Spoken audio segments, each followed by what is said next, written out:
जीवमजीवं दव्वं जिणवरवसहेण जेणणे दिट्ठं देविन्दविन्दवन्दं वन्दे तं सर्वदा शिरसा। कल हमने मार्गणास्थान और गुणस्थान इनके ऊपर चर्चा की थी और मतलब कुछ विशेष चर्चा करने का प्रयत्न किया और साथ ही साथ हमने नयार्थ को भी अलग अपेक्षाओं से विचारा था कि कौन से नय की अपेक्षा कौन सी मार्गणा में या कौन से गुणस्थान में कैसा कथन बैठेगा, तो इसकी चर्चा हमने कल की थी।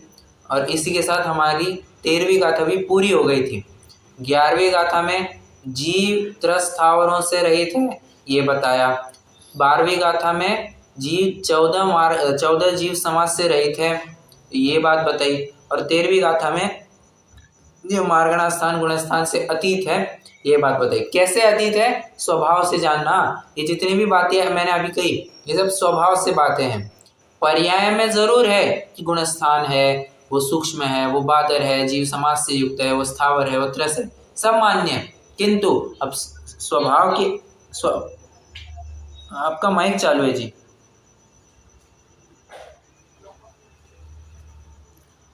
किंतु स्वभाव की अपेक्षा विचार करेंगे तो ना कोई स्थावर दिखेगा, ना कोई त्रस दिखेगा, ना कोई बादर, ना कोई सूक्ष्म, कोई गुणस्थान वाला नहीं दिखेगा, मार्गणा स्थान वाला नहीं दिखेगा, न ही जीव समास वाला दिखेगा। तब स्वभाव से समान ही दिखेंगे। जो हम पढ़ते हैं कि सभी आत्माएं बराबर है, भगवान महावीर की 10 शिक्षाओं में से पहली शिक्षा क्या है? सभी आत्माएं बराबर है। तो सभी आत्माएं बराबर का अर्थ क्या? ये उसका अर्थ है सव्वे शुद्धाहु शुद्धनया। आइए आज हमें 14वीं गाथा देखनी है। 14वीं गाथा में 2 बोल चलेंगे।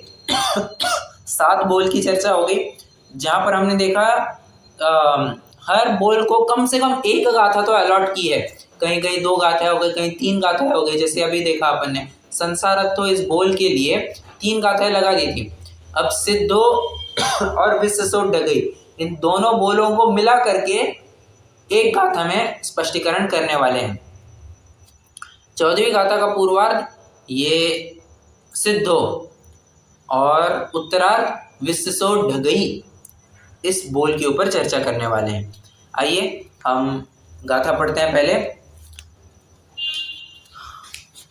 निकम्मा 8 गुणा किंचुणा चरम देह दो सिद्धा लोयगठिदाणे चा उपादव एहिम संजुत्ता।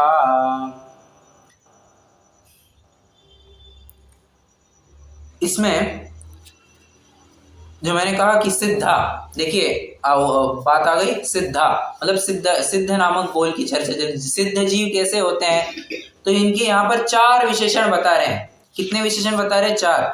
निकम्मा 1, 8 गुणा 2, किंचुणा 3, किंचुणा चरम देह 2। ये एक ही लेना, ठीक है। तो मुख्य रूप से 3 गुण यहाँ पर बता रहे हैं, 3 विशेषण इनके बता रहे हैं। एक एक की चर्चा करेंगे और ध्यान रखना हम अभी तक क्या कर रहे थे? जीवो उवो गमो इस एक एक बोल के लिए हम नयार्थ, गाथार्थ, शब्दार्थ, मतितार्थ, भावार्थ ये सब विचार कर रहे थे। अब हमें सिद्धो नामक बोल के अंतर्गत जो 3 विशेषण दिए उन 3 विशेषण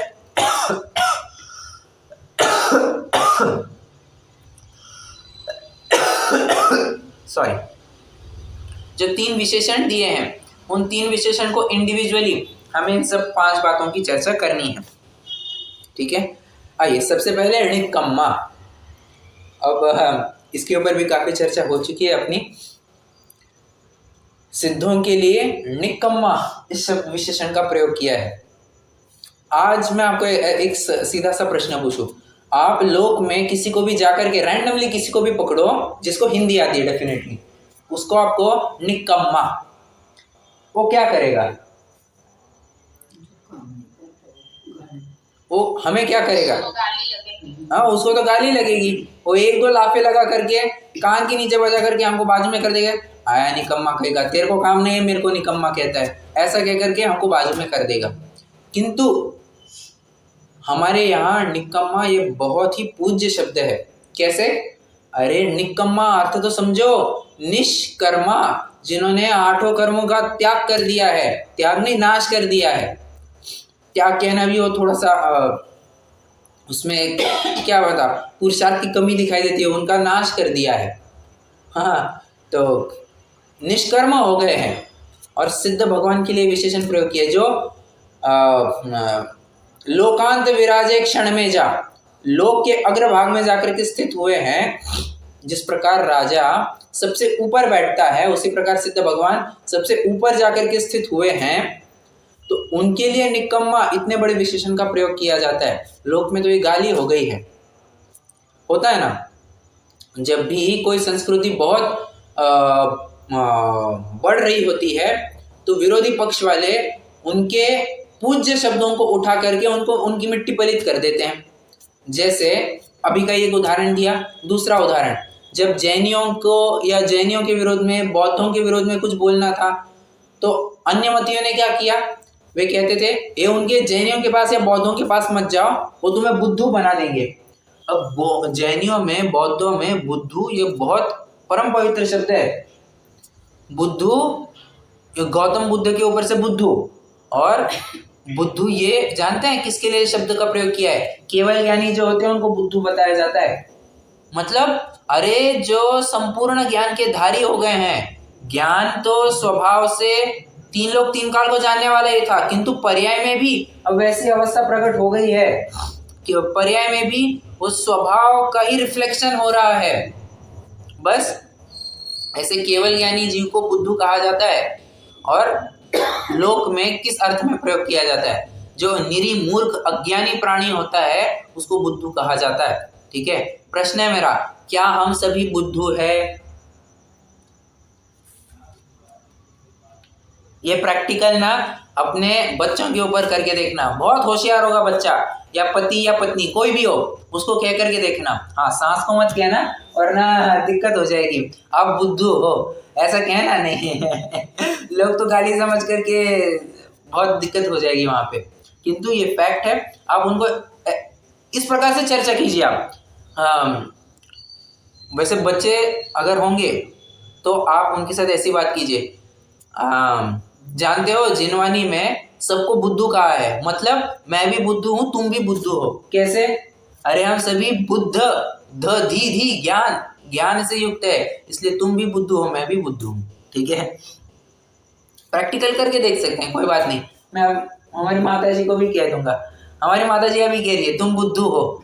अरे है, हम है बुद्धवान है, ठीक है, ज्ञानवान है हम, मतलब स्वभाव से ज्ञानवान है ही। एनीवे, और उदाहरण क्या मिलते हैं? नंगा, लुच्चा, पाखंडी। पाखंडी के ऊपर तो अपनी काफी चर्चा हो गई है। पाखंडी मतलब क्या होता है? जो नग्न दिगंबर भावलिंगी संत होता है उसको पाखंडी कहा जाता है। जो पाप का खंडन करे सो पाखंडी। प्रश्न है मेरा, क्या कुंद कुंद स्वामी पाखंडी थे या नहीं थे? समंत भद्राचार्य पाखंडी थे या नहीं थे? आचार्य पूज्यपाद स्वामी, अकलंग देव, जितने भी नाम है, उमा स्वामी, कौन है अपने, जितने भी आत्मख्यातिकार, अमृतचंद्र देव, जैसे आचार्य, ये सब पाखंडी थे या नहीं थे?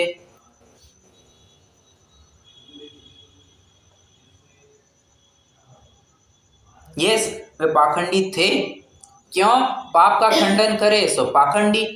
और इसका प्रबल तर्क कि पाखंडी ये अपना अत्यंत पूज्य शब्द है, देखना हो तो रेफरेंस क्या मिलेगा? रत्नकर्ण श्रावकाचार्य का मेरे ख्याल से 24वां श्लोक देखना चाहिए। अभी रत्नकर्ण श्रावकाचार्य पढ़ के आए हैं, भूलना नहीं। वहां पर पाखंडी मूर्ता लिखी है, लोक मूर्ता, गुरु मूर्ता, उसके बाद में लोक मूर्ता, देव मूर्ता, और तीसरी मूर्ता कौन सी लिखी है? गुरु मूर्ता लिख सकते थे, उन्होंने पाखंडी मूर्ता लिखी है। भले आदमी पाखंडी मतलब ही गुरु होता है, आज लोक में उसका बड़ा ही विपरीत अर्थ हो चुका है। अब उसमें हम क्या कर सकते हैं? हम तो कुछ कर नहीं सकते हैं। ठीक है, नंगा, नंगा किसे कहते हैं? न अंगा।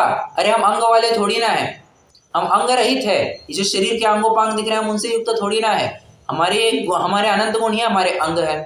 ठीक है, लुच्चा, लुच्चा मतलब कौन? जो केश लॉन्च करे सो लुच्चा। आज लुच्चा कह के कहते हैं ना, लुच्चे कही के, अरे लोक में गाली है, हमारे यहाँ पूज्य शब्द है। ठीक है, चलिए। तो निकम्मा बहुत बड़ा विशेषण है जो सिद्धों के लिए प्रयोग में लाया है। मतलब क्या है? जो कर्मों से रहित हुए हैं। कौन से कर्मों से रहित हुए हैं? ज्ञान शरीरी त्रिविध कर्ममल वर्जित सिद्ध मानता। आप ये नोट करते जाइए कि छहडाला में भी ये लाइन आई है, तो छहडाला का भी आगमार्थ आप लिखते जाइए। मैं अज्यूम कर रहा हूँ आपके पास वो टेबल रेडी होगा, आगमार्थ, नयार्थ, मतार्थ, शब्दार्थ, इन सब। शब्दार्थ में आप ये सब लिख सकते हो जो अभी पहले चर्चा करके आ गए। नयार्थ में, नयार्थ कह रहा हूँ अपना, आगमार्थ में ये लिख लीजिए छहडाला ज्ञान शरीरी। अब सिर्फ स्टार्टिंग में लिखेंगे तो भी चल जाएगा, क्योंकि आपको फिर पूरी लिखने की जरूरत नहीं है, बस स्टार्टिंग लिखेंगे तो आपको ख्याल में आ ही जाएगा। ज्ञान शरीरी त्रिविध कर्ममल वर्जित सिद्ध मानता। हमने तो 8 कर्म सुने, अब 3 कर्म कौन से कह रहे हो? 3, मूल में तो कर्म 3 ही होते हैं, द्रव्य कर्म, भाव कर्म, नौ कर्म, जिसमें द्रव्य कर्म के अंतर्गत 8 भेद किए। तुम जो 8 कर्म कहते हो ना, वो 8 कर्म द्रव्य कर्म के भेद है। ठीक है, हाँ, भाव कर्म, द्रव्य कर्म, नौ कर्म। भाव कर्म मतलब जीव के विकारी परिणाम, द्रव्य कर्म मतलब जो कार्बन शरीर अपन कहते हैं ना, 8 कर्म जो हम कहते हैं वो द्रव्य कर्म हो गया। और 9 कर्म मतलब द्रव्य कर्म के उदय से जितने भी हमें संयोग प्राप्त हुए हैं, ये क्या दर्शाते हैं? ये 9 कर्म होते हैं। और 9 कर्म प्रायः अघाती कर्मों की तरफ से मिलते हैं। ठीक है, अघाती कर्म ही सारे संयोग ला करके जोड़ते हैं, घाती कर्म कभी संयोग नहीं लाते हैं। ओके, कहाँ तक है? हाँ, तो 3 कर्मों से रहित है निकम्मा। और क्या आधार मिलता है? आप अशरीरी सिद्ध भगवान, ये जो भक्ति, आप भक्ति का भी रेफरेंस लिख सकते हैं। और जो अशरीरी सिद्ध भगवान वाली भक्ति है ना, अब उसका भी रेफरेंस दे सकते हैं, वहां पर बराबर से बात आई है। और हालांकि अशरीरी सिद्ध भगवान की जो बात है उसका आगमार्थ तो तीनों बोलों में चलेगा, तीनों बोल में लग जाएगा। ठीक है, और वहां पर 8 गुणों की चर्चा की है तो 8 गुणा इस बोल में भी आ जाएगा। हाँ, चरम देहदों में ना आ जाए, बट पहले 2 बोल में तो लग ही जाएगा। और बताइए, और आगमार्थ में क्या क्या आता है? आगमार्थ ना, अब मैं आपको मोक्ष मार्ग प्रकाशक के आधार से भी थोड़ा बताऊंगा। तो मोक्ष मार्ग प्रकाशक में बराबर से प्रॉपर डेफिनेशन दी है, जो जिसका ये एक संक्षिप्त रूप बालबोध में भी दिया है। क्या? जो गृहस्थ अवस्था त्याग कर मुनि धर्म अंगीकार करने के बाद निज स्वभाव साधन द्वारा 4 घाती कर्मों का क्षय करने के पश्चात, अरहंत अवस्था प्रकट करने के पश्चात, शेष कुछ काल बाद शेष 4 अघाती कर्मों का भी क्षय करके किंचित 8 गुणों से युक्त किंचित न्यून पुरुषाकार लोक के अग्रभाग में जाकर के स्थित होते हैं, उन्हें सिद्ध भगवान कहते हैं। यही परिभाषा आपको मोक्ष मार्ग प्रकाशक में मिलेगी, बस थोड़ा सा विस्तृत स्वरूप वहां पर मिलेगा। ये भी अपन पढ़ करके दिखाएंगे, बट पहले अपनी यहाँ की चर्चा हो जाए। ओके, तो आप आगमार्थ में मोक्ष मार्ग प्रकाशक भी लिख सकते, तीनों बोल में लिख सकते, कोई दिक्कत नहीं है। और बताइए, और बताता हूं मैं। समय सार की सबसे पहली गाथा, वंदितु सर्व सिद्धे ध्रुवमचल मनोवमं गदिम पत्ते। क्या बात आई? ध्रुवमचल, ध्रुव है, अचल है, अचल कह दिया वहां पर। तो अचल कहां पर ले सकते हैं आप? ये योग के अभाव में आप अचल कह सकते हैं, किसी प्रकार का चंचल बनाने, कंपन नहीं, कुछ नहीं। ठीक है, तो ये भी बात आप ले सकते हैं। और बताइए क्या बात आती है?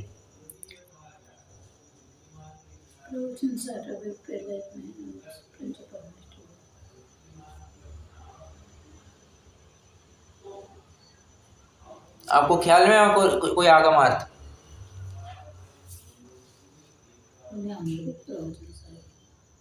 हाँ सर, देखिए फिर जनरली जहां जहां भी सिद्धों का स्वरूप आ जाएगा वो सब आप यहाँ पर डाल सकते हैं। फिर तो नमोकार मंत्र में भी आ ही जाएगा।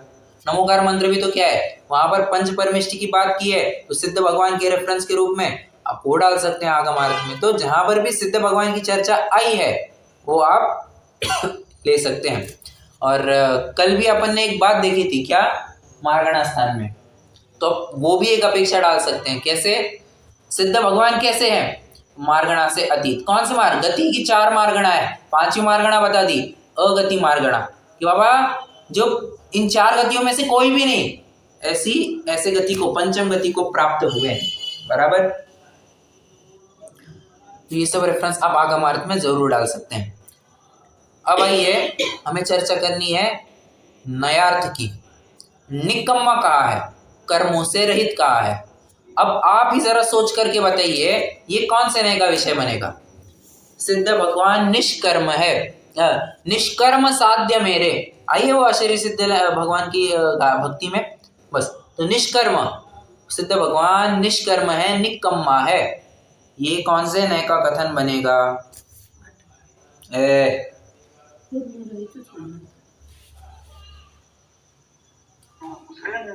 करेक्ट, दूसरे नय का कथन, कर्मों से रहित मना बता रहे हैं। और बोलिए।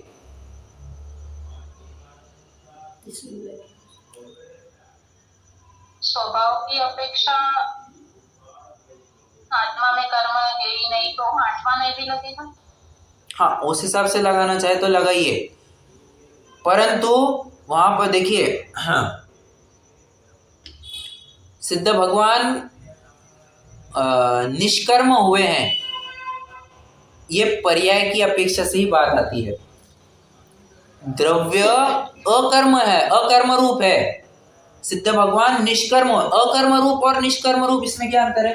निष्कर्म ये दर्शाता है कि पहले पर्याय में कर्म थे, मतलब द्रव्य के साथ कर्म जुड़ा हुआ था और फिर बाद में हट गया है। ठीक है, ये पर्याय की अपेक्षा कथन। स्वभाव की अपेक्षा देखेंगे तो स्वभाव में तो ऐसा कभी कर्म चिपका ही नहीं है। हाँ, अकर्म रूप अगर कहते तो फिर वो 8वें नय का विषय बनता। निष्कर्म कहेंगे तो फिर वो 8वें नय का विषय नहीं बनेगा। हाँ करेक्ट, यस, वो 7वें नय का विषय बनेगा। और बताइए।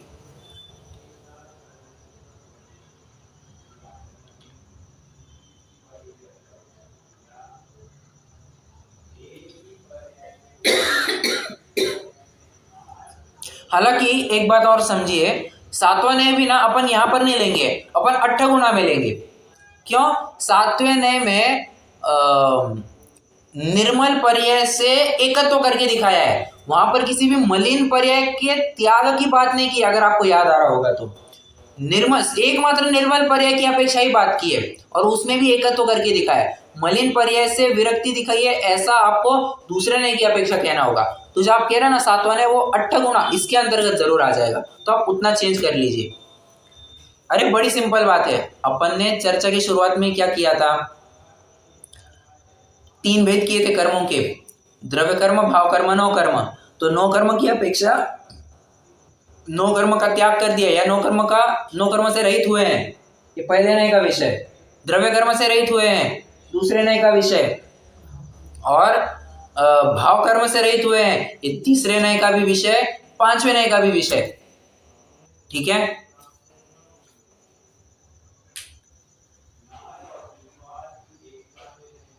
Good to go.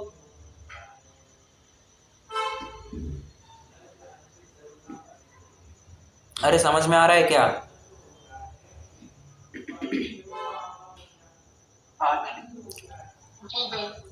अब मेरा एक छोटा सा प्रश्न है, हमने सिद्ध भगवान निष्कर्म है, मतलब भाव कर्म से रहित हुए हैं, ये कथन तीसरे और 5वें नय की अपेक्षा कैसे लगाया?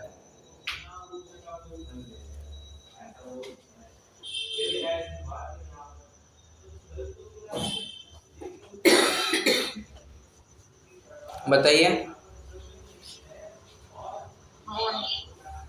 निष्कर्मपना पर्याय नहीं, भाव वो तो अपन कह ही रहे हैं कि तीसरा नय, पर तीसरा नय ही क्यों?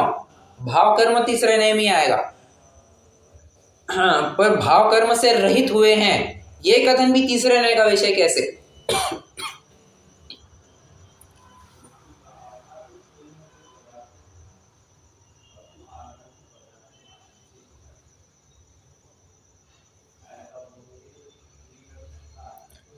बहुत ही लॉजिकल है, अपन ने 2-3 बार अभी द्रव्य संग्रह में भी चर्चा की है।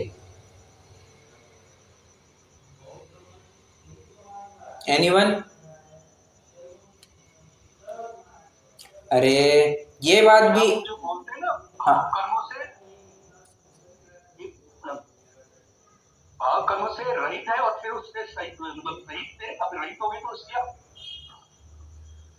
आप सही जा रहे हैं, भूतकाल पर्याय, ठीक है। भूतकाल पर्याय। भूतकाल पर्याय नहीं, नहीं भूतकाल पर्याय तो नहीं कहेंगे फिलहाल। शांत भाव है,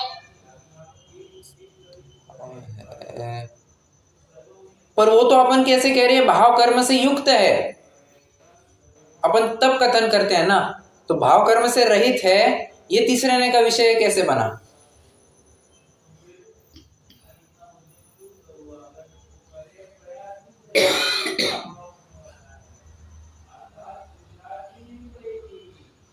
अरे ये बात भी रट्टा मार लीजिए, मैं फिर से कह रहा हूं, जिस नय से जोड़ा जाता है उसी नय से तोड़ा भी जाता है। अगर हम कह रहे हैं कि जीव भाव कर्म से युक्त है, ये तीसरे नय का कथन है, तो जीव भाव कर्म से रहित है, ये भी तीसरे नय का ही विषय बनेगा। जब हम कह रहे हैं कि जीव द्रव्य कर्म से, कुछ कहना चाहता मैं तभी कहा था ना कि आप सही रास्ते पर जा रहे हैं। हाँ आप सही, मैं वही तो कह रहा था, आप सही जा रहे हैं, आप बस वर्ड्स ढंग से प्रेजेंट नहीं कर पा रहे हैं। मैं आपका अभिप्राय जरूर समझ गया था। जब हम कह रहे हैं कि जीव द्रव्य कर्म से युक्त है, दूसरे नय का विषय है, हम क्या कहा मैंने, जब हम कहते हैं कि जीव द्रव्य कर्म से सहित है, ये दूसरे नय का विषय है, तो जीव द्रव्य कर्म से रहित हुआ, ये कथन भी दूसरे नय का ही विषय बनेगा। क्यों?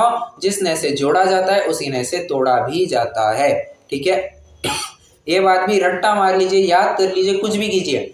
मैंने आपको कुछ एक स्पेशल पॉइंट्स कहे हैं, वो मैं समझता हूँ आप अच्छे से याद कर रहे होंगे, नोट किया होगा। क्योंकि देखिए, जब मैं कहता हूँ कि ये बहुत महत्वपूर्ण है, तो सच में उसके पीछे कुछ अभिप्राय होता है, क्योंकि उस बिंदु के ऊपर आकर के लोग बहुत अटकते हैं, लोग नहीं समझ पाते हैं कि यहाँ पर क्या विवक्षा लगानी है, कैसे लगानी है।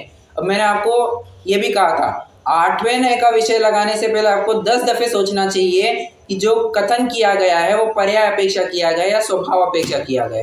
अगर स्वभाव अपेक्षा किया गया तो ही 8वें नय का विषय बनाना, पर्याय अपेक्षा किया गया कथन है तो आपको 7वें नय तक ही कुछ ढूंढना है, 8वें नय के हमें बढ़ना ही नहीं है। ठीक है, फिर जो 5वें नय का विषय बनेगा वो तीसरे नय का विषय बनेगा ही, जो 6वें नय का विषय है वो तीसरे नय का विषय बनेगा ही, जो 7वें नय का विषय वो चौथे नय का विषय बनेगा ही। ये मैंने कुछ बातें कही है, आपको याद होनी ही चाहिए। ओके, एनीवे, ये तो हो गई अपनी नयार्थ की चर्चा हो गई। मतलब कुल मिला के कितने नय लगते हैं? दूसरा, तीसरा, पांचवा, हाँ बराबर, पहला, दूसरा, तीसरा, पांचवा, ये 4 नय लगते हैं। अब मतार्थ के ऊपर थोड़ी चर्चा करते हैं। जीव निष्कर्म है ऐसा कहकर के, या फिर सिद्ध भगवान निष्कर्म है ऐसा कहकर के किस मत का खंडन होता है? तो कहते सांख्य मत का खंडन होता है, जो कि संसार अवस्था में ही जीव को शुद्ध मानते हैं। कहते हैं ना, जीव शुद्ध है, शुद्ध है, शुद्ध है। भले आदमी, शुद्धता का पैमाना क्या है? शुद्धता तुम मानते कब हो? संसार अवस्था में ही शुद्ध मानोगे तो सिद्ध अवस्था में ऐसी शुद्धता क्या होगी? बराबर है। और सिंपल सी बात है, तत्वार्थ सूत्र में भी एक सूत्र आया है, अब ये आगमार्थ में और डाल सकते हैं, संसारिणो मुक्ताश्च। अब वो व्याकरण पहले खड़ा हो गया, वो कहता है कि आपने सूत्र गलत लिखा है, मुक्त यह शब्द में कम अक्षर है तो ये पहले लिखा जाना चाहिए था, संसारिणो इस शब्द में अक्षर ज्यादा है तो ये बाद में लिखा जाना चाहिए था, तो मुक्त संसारिणाश्च ऐसा कुछ सूत्र बनता, किंतु आपने संसारिणो मुक्ताश्च ऐसा क्यों लिखा? आचार्य देव कहते हैं, भले आदमी, हमें सिर्फ ऐसा तो इतना ही थोड़ी ना बताना है कि जीव 2 प्रकार के होते हैं, संसारी और मुक्त। हमें तो ये बताना है कि संसार अवस्था पूर्वक ही मोक्ष अवस्था होती है, और वहां पर भी संसार अवस्था में कर्मों से युक्त अवस्था होती है, और मुक्त दशा ये कर्मों से रहित अवस्था होती है। ये हमें उस सूत्र के माध्यम से बताना है। तुम अभिप्राय समझो। तो जो लोग ये मानते हैं कि संसार अवस्था में रहकर के जीव पूरा शुद्ध होता है, उसमें कर्म आज तक आए नहीं है, भले आदमी द्रव्य रूप से नहीं आया, पर्याय में तो अभी भी कर्म है ना, पर्याय में तो मलिनता है ना, पर्याय में कहाँ शुद्धता है? द्रव्य तो भले ही शुद्ध है, तुम पर्याय और द्रव्य दोनों को शुद्ध मानने लग गए, ये तो बात गलत है। ठीक है, हम भी मानते हैं कि संसारी जीव भी शुद्ध है, किंतु द्रव्य अपेक्षा से, स्वभाव अपेक्षा से तो शुद्ध है, हम ये भी मानते हैं। पर्याय तो अभी भी अशुद्ध है, और कहाँ तक, कब तक चलेगी? ठेठ 14वें गुणस्थान तक चलेगी, जब तक आघाती कर्मों का नाश नहीं होता है, असिद्धत्व मिटता नहीं है, तब तक ये बात चलती ही रहेगी। ठीक है, तो किनका खंडन हुआ? सांख्य मत का खंडन हुआ, जो ये मानते हैं कि जीव संसार अवस्था में ही शुद्ध है। अब दूसरे बोल की भावार्थ की चर्चा करनी है। वैसे भावार्थ में चाहूंगा हम तीनों की एक साथ चर्चा करें, क्योंकि अलग अलग से बताने के बजाय एक ही विषय के अंतर्गत तीनों बिंदु भी कवर हो जाएंगे, तो भावार्थ हम तीनों का एक साथ देखेंगे। अब दूसरा देखते हैं, अट्ठ गुणा। अट्ठ गुणा माने क्या? 8 गुणों से युक्त है। कौन से 8 गुण? 8 गुण।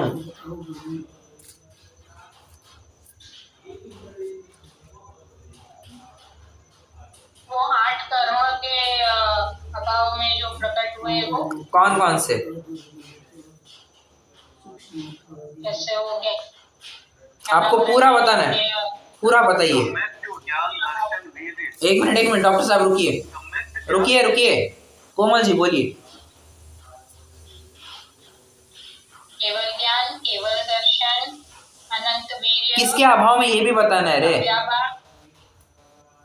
ज्ञानावरण के अभाव में केवल ज्ञान, दर्शनावरण के अभाव में केवल दर्शन, वेदनीय के अभाव में अव्याभास, मोहनीय के अभाव में शारीरिक सम्यक्त्व, फिर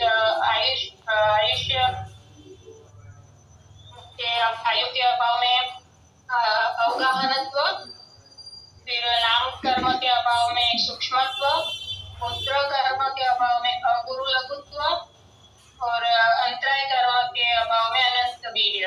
परफेक्ट, बहुत अच्छा, मुझे यही उत्तर चाहिए था। ठीक है, तो 8 गुण सिद्धों के प्रकट हो जाते हैं। प्रश्न है मेरा कि सिर्फ 8 ही गुण होते हैं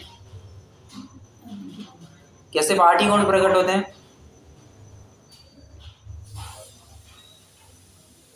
गुण तो अनंत होते हैं। तो क्या सिर्फ 8 ही गुण प्रकट होते हैं क्या? नहीं, ऐसे तो बहुत प्रकट होते हैं, लेकिन 8 गुण से बोले जाते हैं, 8 कर्म के अभाव। बराबर, जो 8 मुख्य गुण है, जो कि रिप्रेजेंटेटिव है बचे हुए, आप ऐसा कह सकते हैं कि बचे हुए अनंत गुणों के रिप्रेजेंटेटिव है। ध्यान रहे, सिद्ध होने के बाद अनंत गुण प्रकट होते हैं। गुण प्रकट होते हैं मतलब, अरे उनकी पर्याय स्वभाव रूप से परिणमित होने लगती है। जब तक विभाव रूप से चल रही थी, अब स्वभाव रूप से चलने लग रही है। ये सिद्ध होने के बाद अनंत गुण प्रकट होते हैं। ठीक है, ये बात हमने समझ ली। अब स्वभाव रूप से हो गए तो फिर 8वां भी लग जाएगा। मैं फिर से कह रहा हूं, पर्याय जहां पर आई, ये 8वें नय का विषय नहीं बनेगा। मैं बार बार वही दोहरा रहा हूँ। स्वभाव बोले ना, अरे समझे नहीं आप? स्वभाव जैसा है, पर्याय भी अब वैसे ही परिणमने लग गई है, मलिन नहीं रही है, शुद्ध हो गई है, स्वाभाविक परिणमन हो गया, चालू हो गया है। वैभाविक परिणमन अब बचा नहीं है, ये कहना चाह रहा हूं। ठीक है, चलिए 8 को। अब एक छोटा सा वैसे ही प्रश्न मैं पूछना चाहूंगा। मोहनीय के अभाव में हमने क्या बताया? शायिक सम्यक्त्व। मोहनीय के अभाव में और क्या क्या, जब अरहंतों के बारे में पूछेंगे, मोहनीय के अभाव में क्या बताएंगे?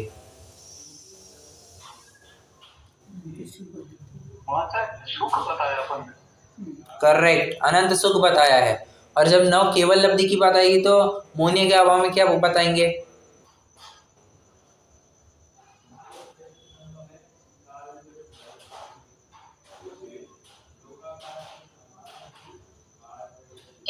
क्या बोले भैया जी आपने? प्रश्न ये है, नव केवल लब्धि के अंतर्गत मोहनीय के अभाव में क्या कहेंगे? क्या प्रकट हुआ कहेंगे?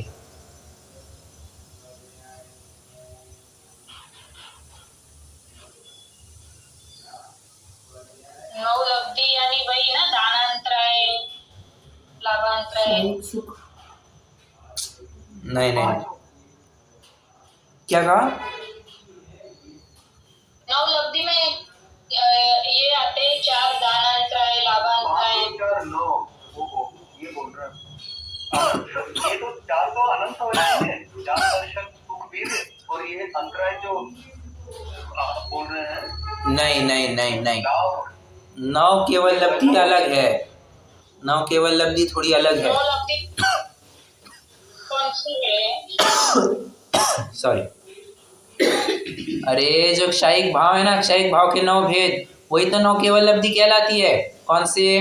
क्षयिक ज्ञान, क्षयिक दर्शन, क्षयिक सम्यक्त्व, क्षयिक चरित्र, दाना, अनंत, क्या, क्षयिक दान, क्षयिक भोग, क्षयिक उपभोग, क्षयिक नहीं, क्या क्या क्षयिक लाभ, क्षयिक दान, क्षयिक लाभ, क्षयिक भोग, हाँ, क्षयिक दान, लाभ, भोग, उपभोग और वीर्य। तो ये 9 केवल लब्धि कहलाते हैं, जहां पर मोहनीय के अभाव में 2 गुण बताए हैं, क्षयिक सम्यक, तो क्षयिक कह रहा हूं मैं, क्या है अपना सम्यक और चरित्र, बराबर, क्षयिक सम्यक और क्षयिक चरित्र, ये 2 गुण बताए हैं। जबकि सिद्धों की अपेक्षा बात करेंगे तो मोहनीय के अभाव में सिर्फ क्षयिक सम्यक तो बताया है। अनंतों की अपेक्षा बात करेंगे तो मोहनीय के अभाव में अनंत सुख बताया है। तो बस अपेक्षा भेद है, बाकी कोई बड़ी बात नहीं है, ठीक है। अल्टीमेटली उनके अनंत गुण प्रकट हो गए हैं, हमें यही समझना चाहिए। हाँ, बट ये अपेक्षा भी आपको ध्यान में होनी चाहिए, ये बात भी उतनी मत। अरहंत के अपेक्षा में क्षयिक सम्यक और क्षयिक चरित्र 2 बताए हैं, और सिद्ध भगवान में अनंत सुख बताया है, ऐसा बोला? नहीं नहीं नहीं, अरहंतों की अपेक्षा जब 9 क्या कहते हैं अनंत चतुष्टय की बात होगी, तो अनंत चतुष्टय में मोहनीय के अभाव में अनंत सुख बताया। जब 9 केवल लब्धि की बात आई तो वहां पर मोहनीय के, देखिए मोहनीय के अल्टीमेटली 2 भेद है, दर्शन मोहनीय और चारित्र मोहनीय। तो दर्शन मोहनीय के अभाव में क्षयिक सम्यक तो का, चारित्र मोहनीय के अभाव में क्षयिक चारित्र का, बराबर। और जब सिद्धों की अपेक्षा बात करेंगे तो वहां पर मोहनीय के अभाव में क्षयिक सम्यक तो बताएंगे।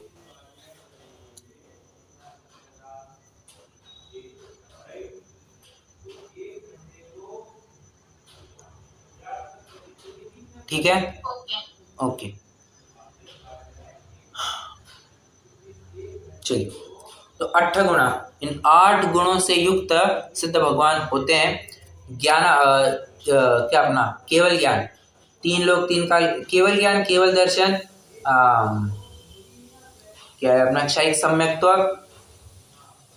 और क्या है, अरे सिद्धों की बात चल रही है,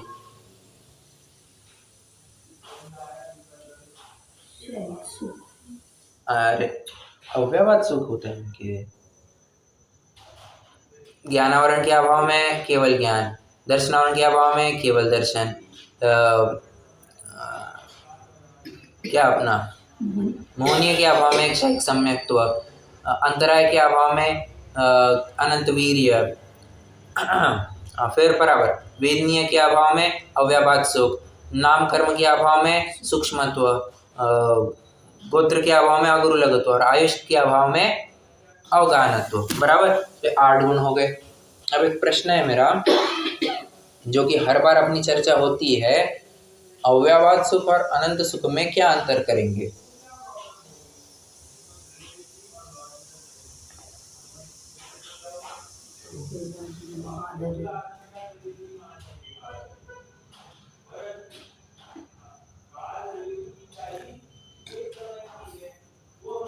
बताइए, देखिए फिर से बताता हूँ, ये अव्ययवाद में वो कभी समाप्त नहीं होगा, काल की अपेक्षा अबाधित, ऐसा कहना चाह रहे हैं। मतलब कभी तो उसमें कभी बाधा नहीं आएगी, ऐसा मतलब। वही कह रहे हैं ना, काल की अपेक्षा अबाधित पना आप बता रहे हैं। हाँ, तो अगला प्रश्न ये उपस्थित होता है, क्या अनंत सुख काल की अपेक्षा बाधित होता है? मतलब अगर कुछ हो गया तो अनंत सुख भी बीच में अटक सकता है, ऐसा कुछ है? नहीं नहीं भैया जी, और वो अनंत सुख अरिहंत भगवान के लिए है, क्योंकि उनको अभी अगाध्या कर्म है, और अव्ययवाद सुख ये सिद्ध भगवान के लिए, ऐसा ये एक तर्क दिया जाता है, क्योंकि अब कुछ तो तर्क दिया जाना चाहिए, इसलिए ये तर्क दिया जाता है कि बाबा अगादि कर्म अभिविशेष है, इसलिए अवयवाद सुख नहीं बताया है। किंतु ये अत्यंत अत्यंत सूक्ष्म प्रकरण है, हम नहीं समझ सकते हैं। और एक और बात, अगर आप कहते हैं कि अवयवाद सुख का नहीं, अवयवाद सुख का आंशिक परिणामन तो पहले ही चालू हो जाता है, तो तुरंत एक प्रश्न उपस्थित होगा, क्या अवयवाद सुख या अवयवादत्व यह तो प्रतिजीवी गुण है। अगर आप उस कहते हैं कि ये इसका आंशिक परिणामन चालू होता है, तो इसको आप अनुजीवी गुण में क्यों नहीं बताते? तो उसके स्वभाव के ऊपर दिक्कत आती है कि बाबा ये प्रतिजीवी या अनुजीवी। समझ में आ रही है बात? तो हम ये भी नहीं कह सकते कि अवयवादत्व का पहले से ही कुछ आंशिक परिणामन चालू था, ऐसा भी कहने में दिक्कत आ जाएगी। इसलिए ये प्रतिजीवी गुण है, ये बता करके हम कहना चाह रहे हैं कि सिद्ध अवस्था में ही प्रकट होते हैं। बराबर। बात बाकी है तो बहुत ही केवल ज्ञान गोचर प्रकरण है, सूक्ष्म प्रकरण है, हम ज्यादा नहीं कुछ कह सकते हैं। 12वें गुण स्थान में 11वें 12वें में पूर्ण सुख, 13वें 14वें में अनंत सुख और सिद्धों में अव्ययवाद सुख, इस प्रकार से बताया जाता है। अब इसके बाद ये क्या हो गया अपना शब्दार्थ देख लिया हमने, अभी नयार्थ देखना है। वैसे ये आप किस में डाल सकते हैं, अभी जितनी चर्चा की ये विशेष चर्चा में कहीं आ जाएगा। शब्दार्थ, मतार्थ, नयार्थ, भावार्थ, आगमार्थ। अगर आगमार्थ में ही लेना पड़ेगा फिर, क्योंकि विशेष चर्चाओं का संकलन यहाँ पर बताया है। ठीक है, हाँ, आप आगमार्थ में चाहे तो ये लिख सकते हैं, कोई बड़ी बात नहीं है, या फिर विशेष चर्चा करके भी लिख सकते हैं।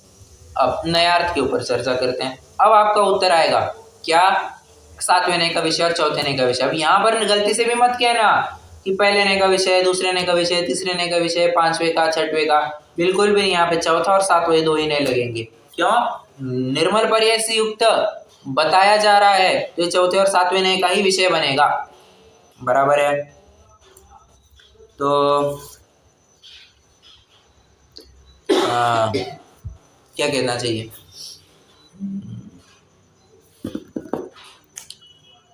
नयार्थ की भी चर्चा अपनी हो गई। अब मतार्थ की चर्चा करते हैं। सिद्ध भगवान कैसे हैं? 8 गुणों से युक्त है।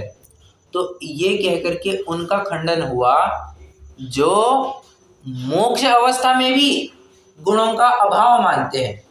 मैं ये नहीं कह रहा हूं कि संसार अवस्था में पूर्ण शुद्धता मानते हैं, मैं तो ये कह रहा हूं 8 गुणा कह करके।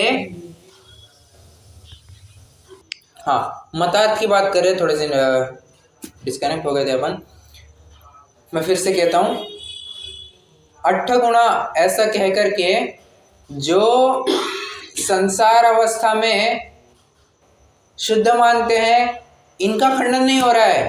तो जो मोक्ष होने के बाद गुणों का सद्भाव नहीं मानते हैं, उनका खंडन हो रहा है। ऐसा कौन मानते हैं? बौद्ध आदि अनेक मत मानते हैं। प्रमुखता से बौद्ध मत है जो ये मानता है क्या, बुद्ध्यादि गुणा उच्छेदा मोक्ष। मोक्ष मतलब क्या? बुद्धि आदि अनंत गुणों का अभाव, उसे मोक्ष कहते हैं। प्रदीप निर्वाणवत जिसे वो कहते हैं। ठीक है, तो ये मान्यता, ये धारणा योग्य नहीं है। क्यों? भले आदमी तुम सुख का वेदन करोगे कैसे, जब गुण ही नहीं रहेंगे तो सुख का वेदन कैसे? बराबर। और जो तुम्हारी संपत्ति, जो अपनी संपत्ति खो करके सुखी होना चाहे, ऐसा सुखी तो हमने आज तक जगत में भी नहीं देखा है। कोई ऐसा होगा क्या कि मैं अपना सर्वस्व खो दूं, मतलब मैंने जितनी भी प्रॉपर्टी कमाई थी वो सारी गंवा दूं और फिर भी मैं सुखी रहूं? ऐसा कोई मूर्ख प्राणी होगा? गंवा दूं मतलब खुद उड़ा दूं, मैं पैसा खर्च कर रहा हूँ, मैं पैसा कर, मेरे पास 1 करोड़ रुपए था, मैंने सारा खर्च कर दिया और मैं क्या कहना चाहिए, बड़ा सुखी हो गया हूँ। ऐसा कोई है? अपनी संपत्ति को खो करके कोई सुखी नहीं होता है। संपत्ति के अभाव में तो जीव दुखी होता है, और तुम सुखी होना, मोक्ष होना मान रहे हो, तो ये मान्यता भी गलत है। तो मतार्थ में आप ये लिखेंगे, बौद्ध मत का खंडन होता है जो ये मानता है कि बुद्धि आदि गुणा उच्छेदा मोक्षा, अर्थात बुद्धि आदि गुणों का अभाव ही मोक्ष है। ये मान्यता गलत है।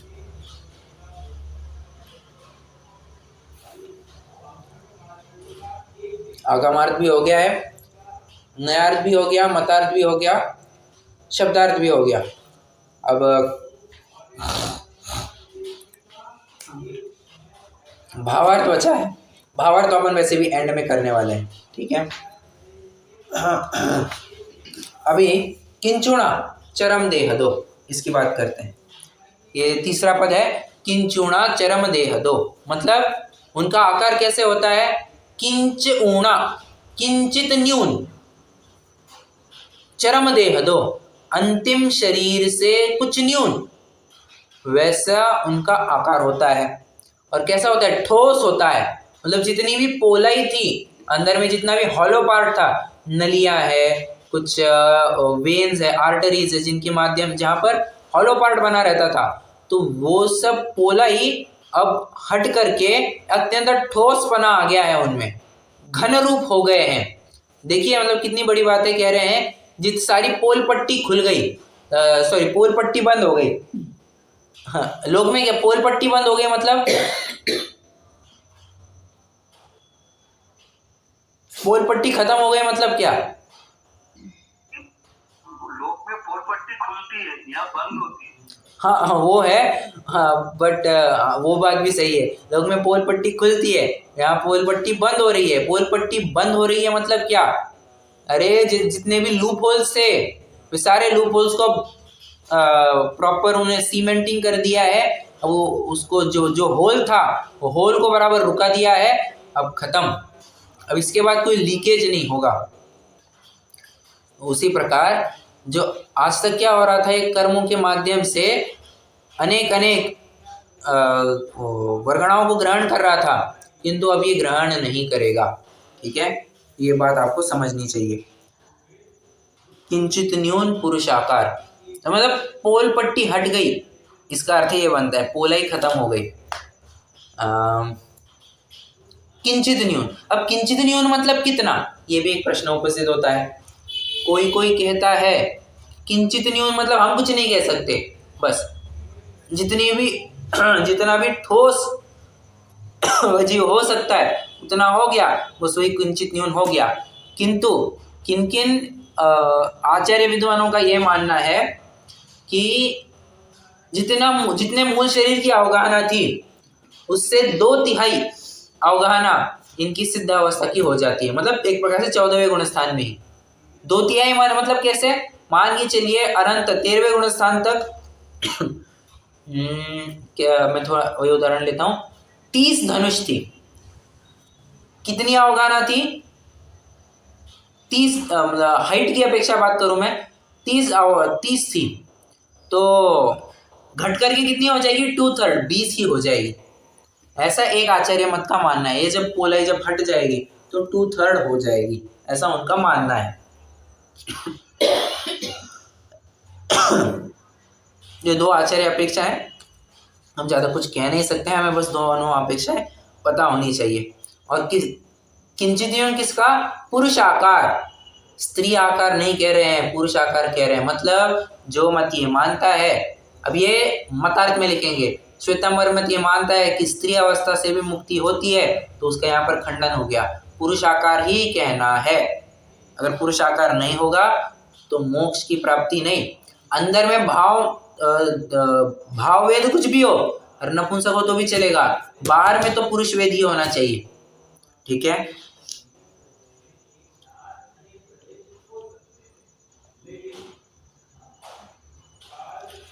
चलिए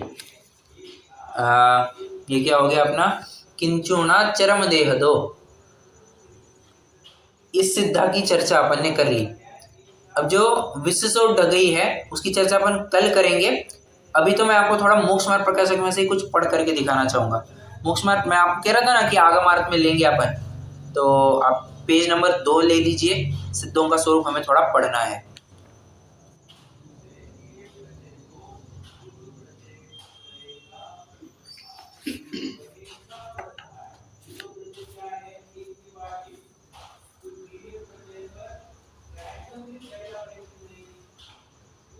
आ गए, देखिए सिद्धों का स्वरूप मैं पढ़ता हूँ। अब सिद्धों का स्वरूप ध्याते हैं, जो गृहस्थ अवस्था को त्याग कर मुनि धर्म साधन द्वारा 4 घाती कर्मों का नाश होने पर अनंत चतुष्टय भाव प्रकट करके कुछ काल पीछे 4 अघाती कर्मों के भी भस्म होने पर परम औदारिक शरीर को भी छोड़कर ऊर्ध्वगमन स्वभाव से, अब देखिए ये बात आ गई, या ऊर्ध्वगमन स्वभाव में आगमार्थ में डाल सकते हैं, ऊर्ध्वगमन स्वभाव से लोक के अग्रभाग में जाकर विराजमान हुए हैं। बस ये एक प्रकरण हो गया। वहां जिनको समस्त परद्रव्यों का संबंध छूटने से मुक्त अवस्था की सिद्धि हुई है, तथा जिनके, अब अपना प्रकरण आ गया, चरम शरीर से किंचित न्यून पुरुषाकारवत आत्म प्रदेशों का आकार अवस्थित हुआ, तथा जिनके प्रतिपक्षी कर्मों का नाश हुए, इसलिए समस्त सम्यक्त्व ज्ञान दर्शनादि आत्मिक गुण पूर्णतया अपने स्वभाव को प्रकट हुए हैं, तथा जिनके 9 कर्म का संबंध दूर हुआ, इसलिए समस्त अमूर्तत्वादिक आत्मिक धर्म प्रकट हुए हैं।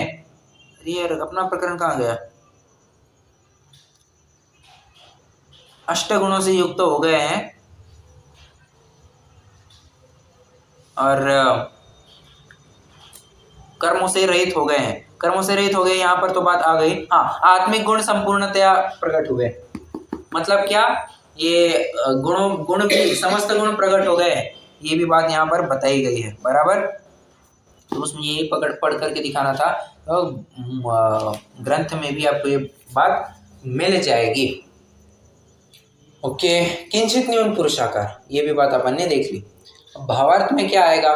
भावार्थ में तो हमें इतना ही समझना है कि देखो, सिद्ध भगवान ने पर्याय में भी वो प्रकट करके दिखाया, मतलब उनमें वो लायकात थी, उनमें वो ताकत थी, शक्ति थी, तो शक्ति का प्रयोग करके ही उन्होंने पर्याय में भी वैसी व्यक्ति ला दी है।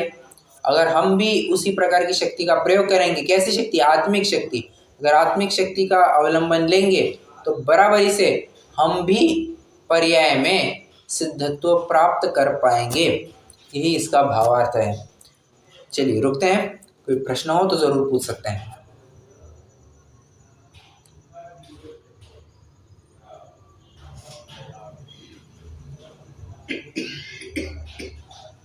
इसमें अल्टीमेटली आपने नए कौन से बताए? पहला, दूसरा, तीसरा, चौथा, पांचवा, सातवां, छठवां और आठवां छोड़ करके सब लगेंगे।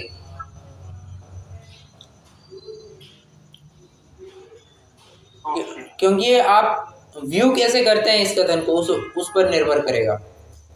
और जो किंचित न्यून पुरुषाकार कहाँ है ना, वो तो दूसरे नए का ही विषय बनेगा, डेफिनेटली दूसरे नए का विषय बनेगा वो। हाँ, अगर उसी को आप स्वभाव व्यंजन पर्याय रूप की अपेक्षा विचार कर रहे हैं, तब फिर वो चौथे नए का और सातवें नए का विषय बनेगा। ये अपेक्षा समझ में आई क्या? जो अपन कह रहे हैं किंचित न्यून पुरुषाकार, ये किंचित न्यून पुरुषाकार ये जीव की स्वभाव व्यंजन पर्याय, अगर उस अपेक्षा से देखते हैं तो चौथा सातवां भी लग जाएगा, दूसरा तो लग ही रहा है। समझाणु कहाँ है? Okay, good. रुकेंगे, अपन जिनवाणी स्तुति करते हैं। मतलब क्या होता है? समझाणु का है, मतलब समझ में आया? हाँ, समझ में आया क्या? अच्छा, क्या भी है उसमें? हाँ,